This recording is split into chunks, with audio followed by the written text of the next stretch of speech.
Tidak ada anggaran khusus untuk kegiatan pemilihan wakil bupati. Betul. Jadi ini juga kita meluruskan sesuai dengan aturan yang ada, kan tidak harus membentuk nomenklatur baru untuk anggaran pemilihan wakil bupati. Cukup menggunakan, kan kita menyelenggarakan pemilihan wakil bupati ini dalam rapat paripurna. Anggaran rapat paripurna kan sudah ada di pos sekretariat DPRD. Jadi itu saja anggarannya, tidak menggunakan anggaran yang lain-lain.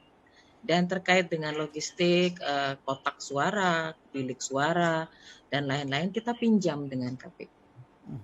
Jadi tidak ada menggunakan anggaran, dan insya Allah kita akan menyelenggarakan pemilihan wakil bupati penggantian antar waktu ini dengan seefisien dan seefektif mungkin. Ya, jadi memang kalau judulnya harus nomenklaturnya pemilihan wakil bupati tidak akan pernah ada. Betul. Nah, seperti itu. Kita jadi menggunakan kode rekening yang memang sudah dipakai oleh Dewan untuk rapat-rapat, kemudian biaya makan minum, itu kan sudah ada kode rekeningnya sendiri di DPRD. Betul. Jadi kita menggunakan anggaran itu.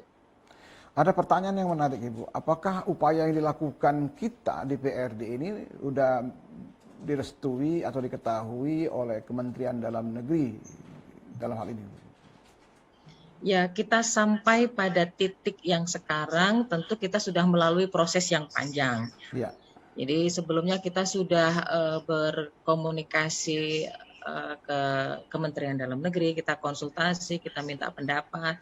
Selain itu juga kita sudah konsultasi juga ke pakar hukum, ke Universitas Sriwijaya, kita sudah komunikasi juga ke sana, meminta pendapat hukumnya terkait dengan dinamika politik yang ada di Kabupaten Muara ini.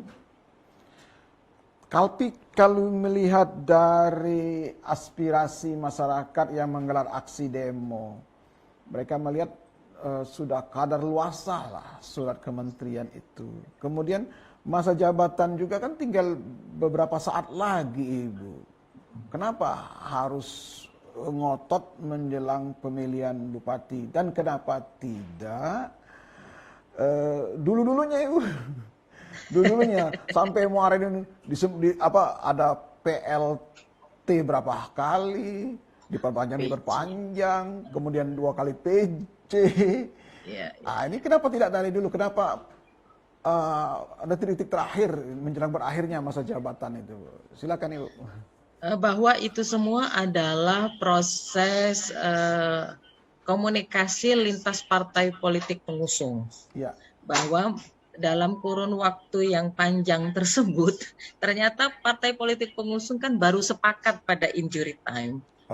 Seperti itu. Jadi kami dari DPRD kan menunggu kesepakatan dari ketiga parpol pengusung tersebut. Sebelum ketiga parpol pengusung tersebut memiliki kesamaan, kesepakatan untuk siapa yang akan diusung sebagai calon wakil bupati, kan kita DPRD tidak bisa berbuat apa-apa. Baik. Ada pertanyaan yang menarik, Ibu, dari beberapa netizen. Saya bahwa siaran ini langsung, Ibu, di Instagram, kemudian di Facebook, dan media lain yang disampaikan yang di platform Sriwijaya Post. Ada beberapa pertanyaan dari netizen juga menyatakan begini, Bu. Memang berapa sih, Bu, masa sisa jabatan kalau memang terjadi pemilihan bupati, wakil bupati, Bu? Jabatan akhir bupati itu di September ya, kalau tidak salah di September 2023. Jadi lebih kurang ya 1 tahun lah. 1 tahun. Nah, pertanyaan yang menarik lagi, dengan perbedaan kalau memang